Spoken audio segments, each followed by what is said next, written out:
Hey everyone, so we're about to go into making some cold processed soap, our first loaf. But first, I'm posting a video to show you a little bit about your lye water mixed with your oils. I'm showing you the difference of what your pot of oils will look like versus your pot of oils with the lye solution in it. So your oil and your lye mixture is going to reach saponification. Now throughout the process, you're gonna reach a thin trace, a medium trace, and that's pretty much all you want. You don't really want to get into thick trace because then it's hard. It's harder soap, you're gonna have to scoop it out. So I just wanted to explain a little bit about this before making your first batch of soap so that you can know what to look for and be prepared in that area, because I'm not going to explain it while we're making the soap. So get familiar with what the oils look like alone versus what they look like with lye in it. Alright guys, so don't do anything yet except for watch the video that I've inserted in the very beginning about the oils and the lye. This is not the beginning of what you're going to be doing to make the loaf of soap that you're making. So I will be wearing a completely different shirt when we start making soap together. So just watch this video that I've inserted coming up on oils and lye, and then wait for me wearing something else with my hair down. That's going to be the beginning of the next video. I just wanted to make sure that you're not trying to do anything to keep up with me while I'm explaining to you about the oil and the lye. That is just me showing you for just a few minutes on an example of saponification and trace that comes with mixing your oils and your lye with together, the chemical reaction of the whole thing. So just watch that first and then we'll go into the soap making video. Okay, I'm just going to take this portion of my stick blender off for now just so that I can show you what the oils naturally look like. So once your oils are completely melted, you're going to see, just keep this in mind, you're going to see that it's a very clear golden color. Like there's no cloudiness or anything like that. Nothing stays on this stick. It just comes right off. You see that? And it's very drippy. And once you reach thin trace, you're going to see in a minute that the oils aren't going to fall straight off. It's going to be a little cloudy. And you should be able to like trace your name in the oils, or you know, like trace a heart or something like that and see it very, very faintly. And then with medium trace, you'll see it even more. Okay, so we're gonna start making this soap now. We're gonna focus on what the oil looks like now versus what it's going to look like once we pour this lye water in and saponification starts. We're going to look for that trace, and actually I'm going to pour it in and then go rinse out this in the sink. I don't like to leave this laying around. There's our lye water.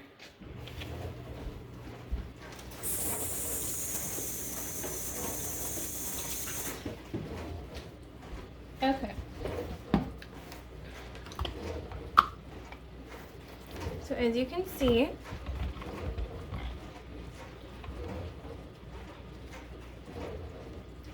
it's very oily, okay?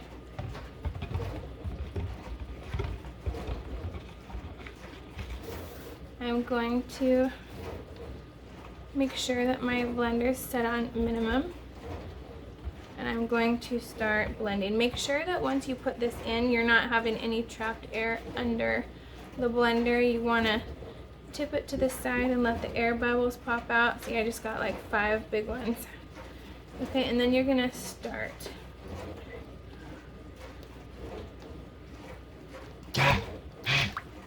You're just going to do it a little bit at a time. Now you can see how it's gone from clear liquids to cloudy. but you can see it's still not fully incorporated. It's not, there's parts that look cloudy and parts that look darker. You definitely don't want it like that. And it's still not sticking to the blender. It's just falling right off. Okay, so we're gonna go a little bit more.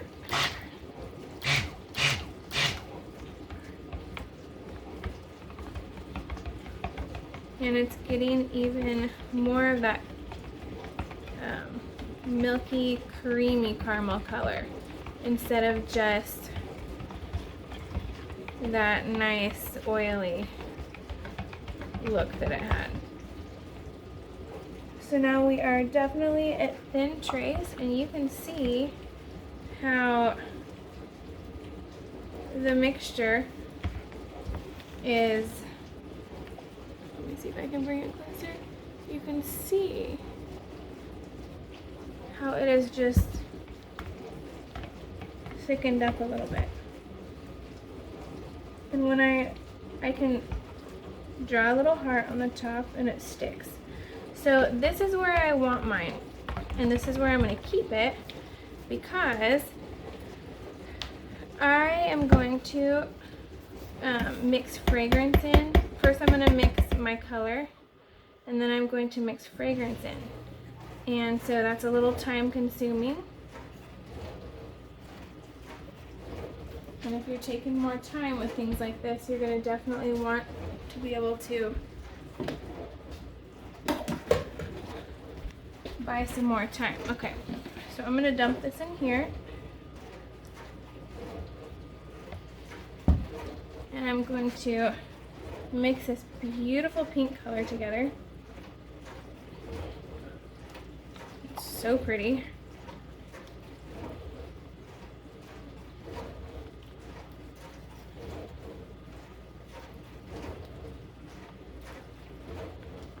And then what I'm going to do, because I've never used this fragrance in soap, so I don't know if it's going to make it accelerate, and that's why usually if I know it's a good fragrance to work with, I'll dump it straight into the whole pot and then mix the color.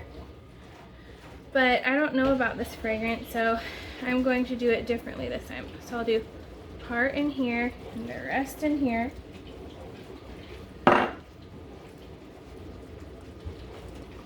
So I am mixing the fragrance in.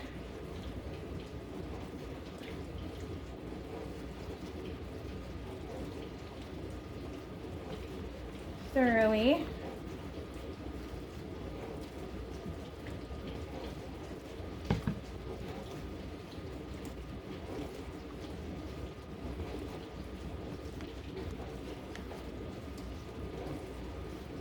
Okay, that's good enough.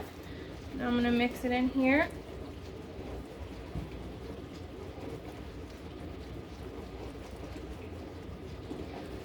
And if you're ever worried you haven't mixed enough, just know that you'll be mixing again with a spatula. So anyways, this is the perfect consistency for me for doing what I'm doing, because I do want it a little thick, and that's why you want to stop when you're at a thin trace if you're mixing in colors, and you also want your embeds to kind of float around in your soap and not all fall to the bottom. And so see how this is like a medium trace. Now if I would have kept going to a medium trace, by now it probably would have been a thick trace.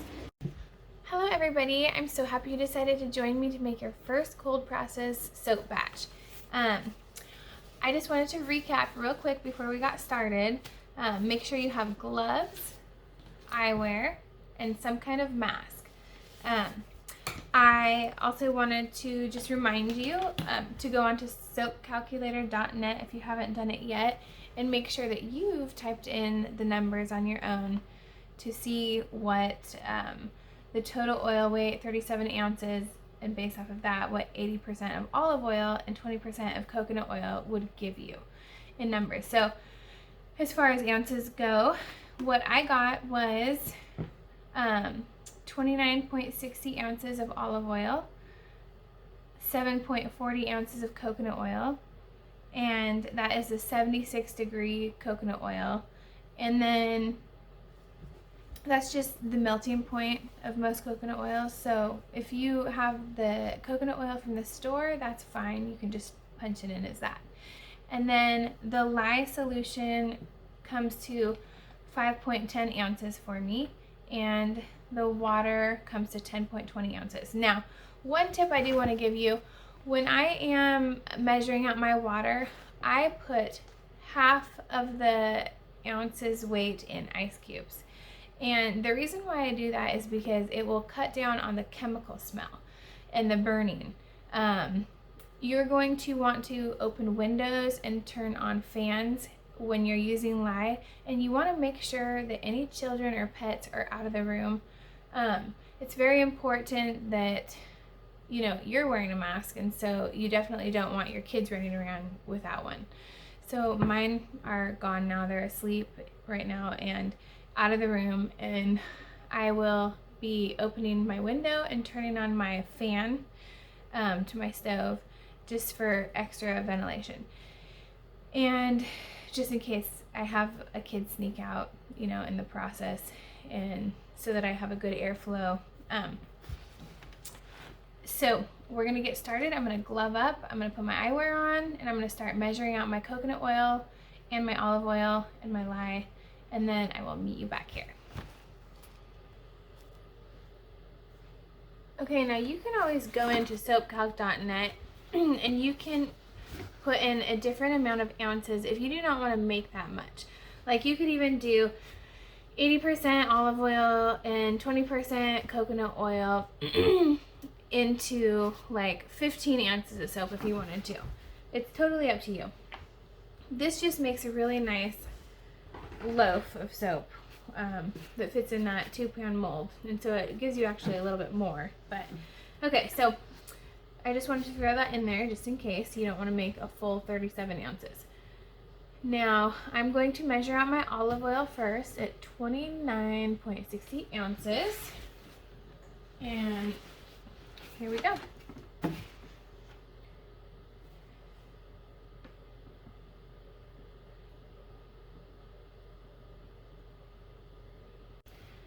So here I have measured my olive oil at 29.60 ounces.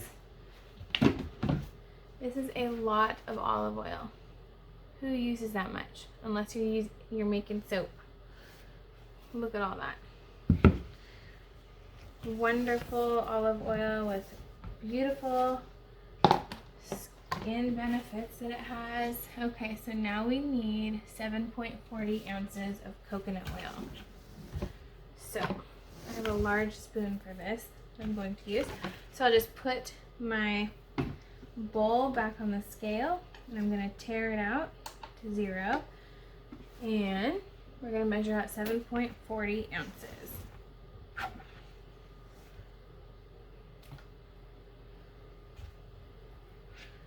Now, if you're not used to just dumping in oil, and like, I know for me, I couldn't just dump it in, and I'd either go way over the ounces or way under, and so I had to kind of measure by spoonfuls at first, or by little cups, and that worked out really well to begin with, because you do not want to be mixing oils like castor oil and olive oil. There's no way to tell which oil to get out. It's already completely blended, so there's no getting it out at that point.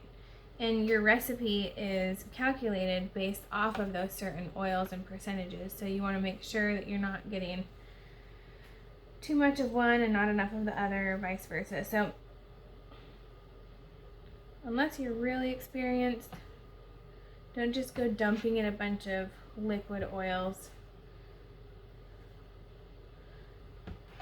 Be careful. It's okay.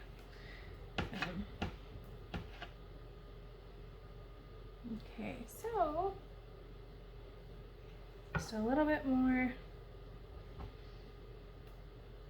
There we go. 7.40. All right. So these are the tubs I was talking about in the previous video. I believe this is a 28-pound tub. And so when I'm done with this, I will not be throwing this away. I'm going to keep this and use it for mixing larger batches in.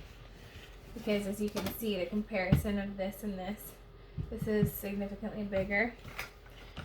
Okay, so I'm gonna go put this away.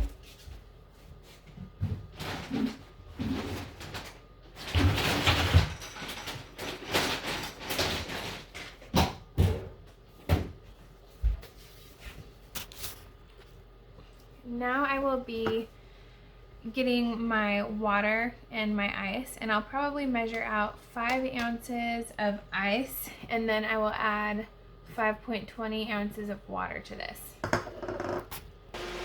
So now we're going to be measuring our lye. I'm wearing my silly mask. And you want to make sure that you put your mask on now.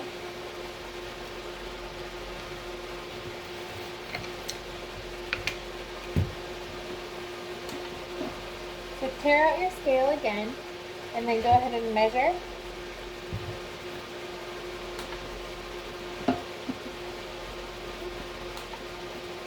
Again, my recipe says 5.10 ounces.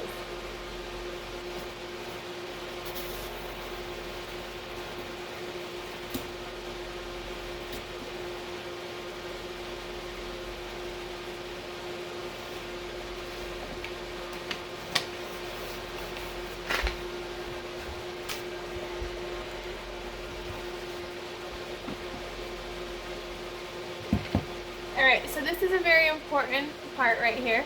You never mix your water to your lye. You always mix your lye to your water.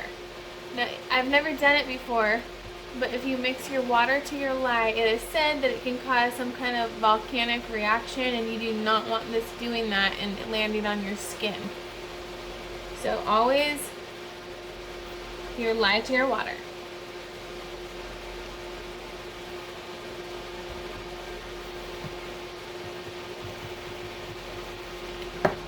This will get hot fast,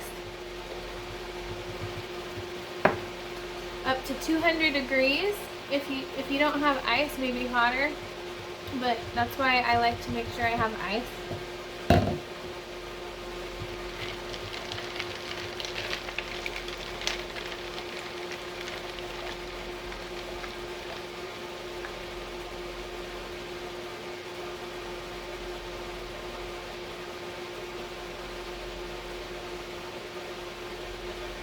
Okay.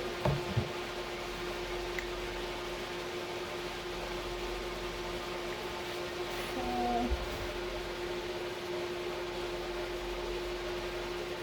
180 degrees.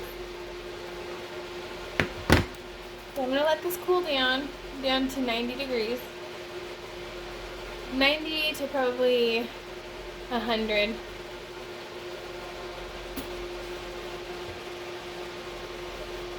Somewhere in there is fine, but while that is cooling, I'm going to heat this up to melt my hard oils.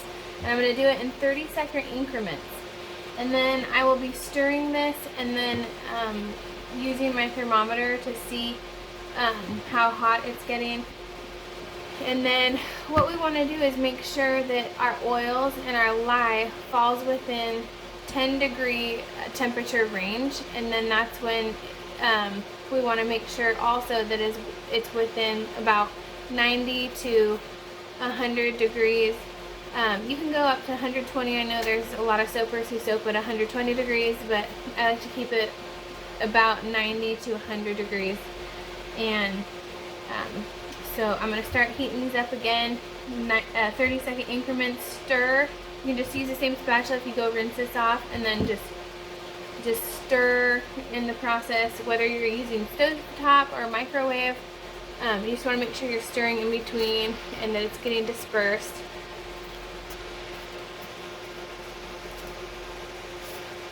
Okay, so go ahead and get your mixer ready.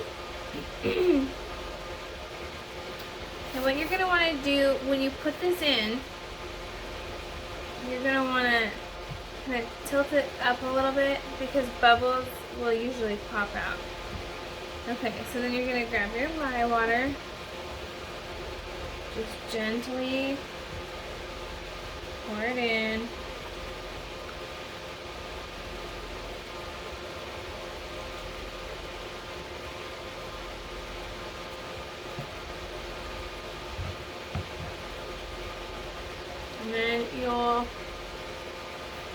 if your mixer has a knob up here that says minimum maximum, make sure you put it on minimum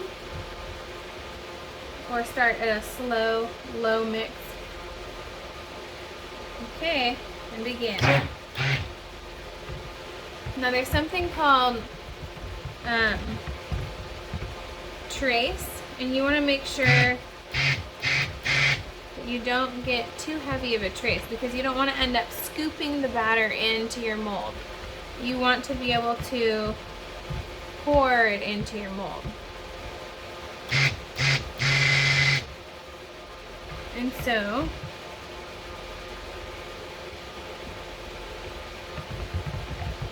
I'm going to go grab my mold. Okay. So now you can just pour it into your mold. And this is a much thicker trace than I really wanted it. So it did pass that up pretty quickly.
Okay, so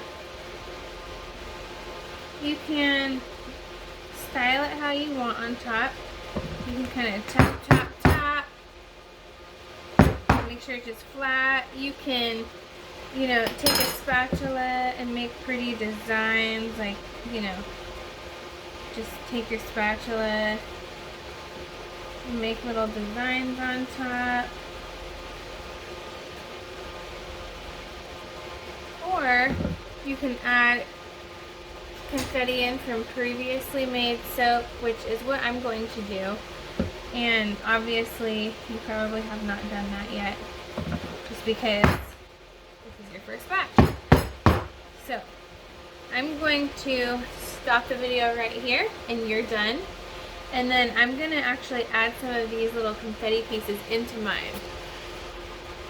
Okay, so now that I'm done, I'm going to wipe off the sides. And then I'm going to take my alcohol and just spray the top. And you can cover it with a tea towel. You can stick it in your oven with the light on overnight. Stick it in a cardboard box. A lot of times that'll just help keep it from getting that soda ash. You can just leave it out though, and we've already done a water discount, so that will help with the ashiness. And then remember, if you do get the ash, you can just run a steamer over it or even wash it off. No problem. So from this point, you don't want to touch it. You want to go set it somewhere safe, out of reach of any, you know, pets or children. And you want to keep it in this mold for about 2 days. And then you can unmold it and cut it with a knife or a cheese slicer on a block. And then you're going to wait 6 weeks to enjoy your bar of soap. And I will show you my cut bars of soap also once the 2 days are up. Hey everyone, I have my cold process soap loaf here from the loaf that we made the other day together, or a couple days ago now. And so mine has been sitting in this loaf for 2 days, and I'm excited to unmold it. At the very last minute, I threw in some confetti soap pieces that I had cut up from different soaps, so it has like multiple multiple colors in here, so that will be fun to see once we cut open. I did want to show you what it should look like when it's ready. So whatever mold you have it in, it should be able to pull apart just fine with no sticking in there. Nothing like sticking to the side. Sometimes there might be some goop to the side or a sticky mess that you might see. I'm not talking about that. I'm talking about like when you pull it open and you see stuff just kind of pulling at the soap. This is a clear pull. So this is ready to cut. So now I'm gonna go grab my soap cutter and I'm gonna cut that in there. But I know a soap cutter is just something soapers have, and it's just not something that's laying around your house. So what you can do is just grab a cutting board and a knife, not a butter knife, a sharp knife, and just measure out the pieces and try to cut as even as you can. If you have one of those cheese graters that have the metal wires that cut right through, those do a really nice job of cutting also. If not, it's okay, just use your knife.